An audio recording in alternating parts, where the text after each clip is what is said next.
ಮತ್ತೊಮ್ಮೆ ವಿದ್ಯುತ್ ಸರಬರಾಜು ಖಾಸಗೀಕರಣ ಭೀತಿ ಈಗ ಎದುರಾಗ್ತಾ ಇದೆ. This is the news. ಈ ಬಗ್ಗೆ ನಿಮ್ಮ ಅಶ್ವವೇಗ ನ್ಯೂಸ್ ವಿಸ್ತೃತವಾಗಿ ಸುದ್ದಿ ಪ್ರಸಾರ ಕೂಡ ಮಾಡಿತ್ತು. ಈಗ ಅದರ ಮುಂದುವರೆದ ಭಾಗವಾಗಿ ಮತ್ತಷ್ಟು ಮಾಹಿತಿ ನಿಮ್ಮ ಅಶ್ವವೇಗ ನ್ಯೂಸ್ನಲ್ಲಿ. ಟಾಟಾ ಪವರ್ ಹಿಂದೆ ಸರಿದ್ರೂ ಕೂಡ ಆತಂಕ ಕಮ್ಮಿ ಆಗಿಲ್ಲ ಅನ್ನೋದು ಸುದ್ದಿ. ಟಾಟಾ ಪವರ್ ಹಿಂದೆ ಸರಿದ ಬೆನ್ನಲ್ಲೇ ಮಹೀಂದ್ರ ಕಂಪನಿ ಈಗ ಪ್ರವೇಶ ನೀಡಿದೆ, ಎಂಟ್ರಿ ಕೊಟ್ಟಿದೆ. ಕೆಇಆರ್ಸಿಗೆ ಭೇಟಿ ಕೊಟ್ಟಿದ್ದಾರೆ ಮಹೀಂದ್ರ ಪವರ್ ಆಫೀಸರ್ಸ್. 3 ಜಿಲ್ಲೆಗಳಲ್ಲಿ ವಿದ್ಯುತ್ ಪೂರೈಕೆಗೆ ಮಹೀಂದ್ರ ಕಂಪನಿ ಈಗ ಆಸಕ್ತಿ ವಹಿಸಿದೆ. ಎಲ್ಲೆಲ್ಲಿ ಯಾವ್ಯಾವ ಜಿಲ್ಲೆ? ಮಂಡ್ಯ, ಮೈಸೂರು, ಚಾಮರಾಜನಗರ ಜಿಲ್ಲೆ ಪವರ್ ನಮಗೆ ಕೊಡಿ ಅಂತ ಹೇಳ್ತಾ ಇದೆ.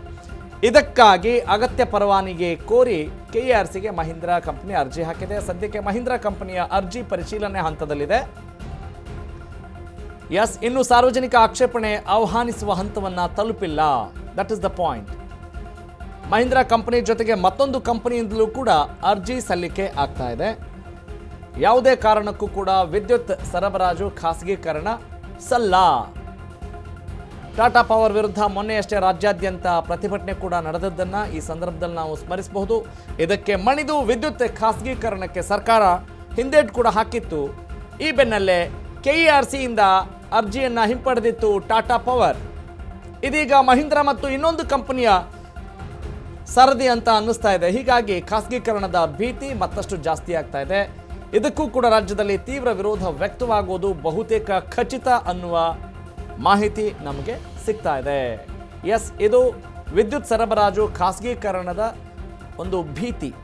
ಖಾಸಗೀಕರಣ ಯಾಕೆ ಮಾಡ್ತೀರಿ? ಇಲಾಖೆಯ ಅಳಿವು ಉಳಿವಿನ ಪ್ರಶ್ನೆ ಆಗಿದೆ ಇದು. ಯಾಕಂತ ಹೇಳಿದ್ರೆ ಆರಂಭದಲ್ಲಿ ಖಾಸಗೀಕರಣ ಮಾಡಿದಾಗ ಜನರ ಪರವಾಗಿಯೇ ಇದ್ದಾರೆ, ಗ್ರಾಹಕರ ಪರವಾಗಿಯೇ ಇದ್ದಾರೆ ಅಂತ ಅನಿಸುತ್ತೆ. ಆದರೆ ತದನಂತರದಲ್ಲಿ we will lose the control. ಆ ಒಂದು ನಿಯಂತ್ರಣ ಇರೋದಿಲ್ಲ. ಎಲ್ಲವೂ ಕೂಡ ಖಾಸಗಿ ಕಂಪನಿಯದ್ದೇ ಆಗಿರುತ್ತೆ. ಹಾಗಿರುವಾಗ ಬಿಸ್ನೆಸ್ ಮನ್ಗಳು ತಮ್ಮ ಉದ್ಯಮವನ್ನು, ತಮ್ಮ ಹಣವನ್ನು, ತಮ್ಮ ಸ್ವಾರ್ಥವನ್ನು ಮಾತ್ರ ನೋಡ್ತಾ ಇರ್ತಾರೆ, ತಮ್ಮ ಲಾಭವನ್ನು ಮಾತ್ರ ನೋಡ್ತಾ ಇರ್ತಾರೆ ಅನ್ನುವ ಒಂದು ಭೀತಿ, ಭಯ, ಹೆದರಿಕೆ ಸಹಜವಾಗಿ ಖಾಸಗೀಕರಣದ ಮೇಲೆ ಇದ್ದೇ ಇರುತ್ತೆ. ಆ ಕಾರಣಕ್ಕಾಗಿ ಈಗ ಈ ಭೀತಿ ಎದುರಾಗಿದೆ. ಯಾಕಂತ ಹೇಳಿದರೆ ಈ ಮುಂಚೆ ಸರ್ಕಾರ ನಾವು ಸುದ್ದಿ ಪ್ರಸಾರ ಮಾಡಿದ ಬೆನ್ನಲ್ಲೇ ಒಂದು ಹಿಂದೇಟು ಹಾಕಿತ್ತು ಖಾಸಗೀಕರಣಕ್ಕೆ ಅಲ್ವೇ. ಈಗ ಮತ್ತೊಂದೆರಡು ಕಂಪನಿಗಳು ಮುಂದೆ ಬರ್ತಾ ಇದ್ದಾವೆ ಖಾಸಗೀಕರಣ ಗಮನದಲ್ಲಿಟ್ಕೊಂಡು. ಇದೇ ವಿಚಾರಕ್ಕೆ ಸಂಬಂಧಪಟ್ಟ ಹಾಗೆ ನನ್ನ ಕಲೀಗ್, ನಮ್ಮ ಪೊಲಿಟಿಕಲ್ ಕರೆಸ್ಪಾಂಡೆಂಟ್ ಜೀವನ್ ಮತ್ತಷ್ಟು ಮಾಹಿತಿ ನೀಡ್ತಾರೆ. Jeevan, additional information please. ಸದ್ಯ ಏನು ಸಾಕಷ್ಟು ಗಲಾಟೆಗಳಾಗಿದ್ವು ಏನೊಂದು ವಿದ್ಯುತ್ ಖಾಸಗೀಕರಣ ವಿಚಾರವಾಗಿ. ಕರೆಕ್ಟ್. ಕಳೆದ ಬಾರಿ ಟಾಟಾ ಕಂಪ್ನಿ ಏನಿತ್ತು, ಟಾಟಾ ಪವರ್ ಕಂಪ್ನಿ ಅವರು ಏನು ಕೆಎಸ್ಸಿಎಗೆ ಒಂದು ಅಪ್ಲಿಕೇಶನ್ ಅನ್ನ ಹಾಕಿರ್ತಾರೆ. ಏನಂದ್ರೆ ನಮಗೆ ಕೆಲವು ಜಿಲ್ಲೆಗಳನ್ನ ಕೊಡಿ, ನಾವು ವಿದ್ಯುತ್ ಸರಬರಾಜನ್ನ ಮಾಡ್ತೀವಿ ಅನ್ಬಿಟ್ಟು. ಆ ಒಂದು ಸಂದರ್ಭದಲ್ಲಿ ಸಾಕಷ್ಟು ಹೋರಾಟಗಳು ಈ ಒಂದು ವಿರುದ್ಧವಾಗಿ, ಅಂದ್ರೆ ಖಾಸಗೀಕರಣ ಬೇಡ ಅನ್ನೋ ಒಂದು ವಿರುದ್ಧವಾಗಿ ಏನು ಬೆಸ್ಕಾಂನ ಅಧಿಕಾರಿ ಏನು ನೌಕರರು ಇರ್ತಾರೆ ಅವರು ಕೂಡ ಇದನ್ನ ಖಾಸಗೀಕರಣವನ್ನ ವಿರೋಧಿಸ್ತಾರೆ.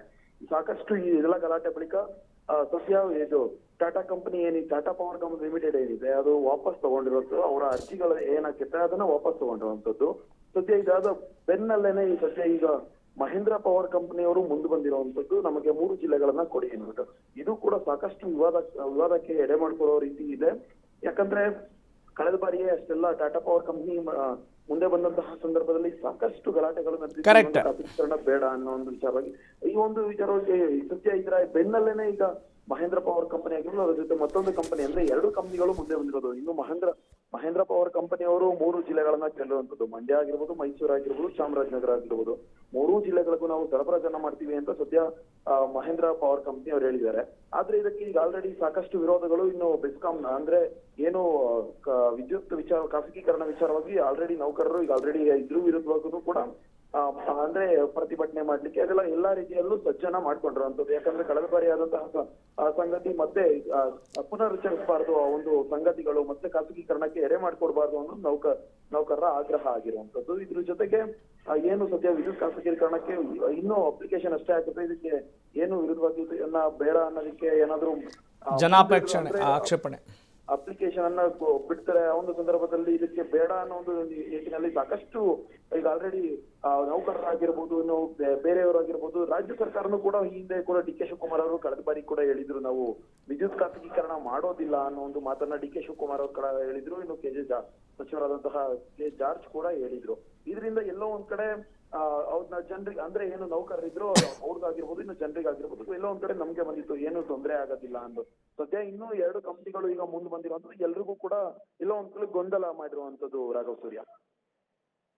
S, got it. Thank you Jeevan, ಧನ್ಯವಾದ ತಮ್ಮೆಲ್ಲ ಮಾಹಿತಿಗಾಗಿ.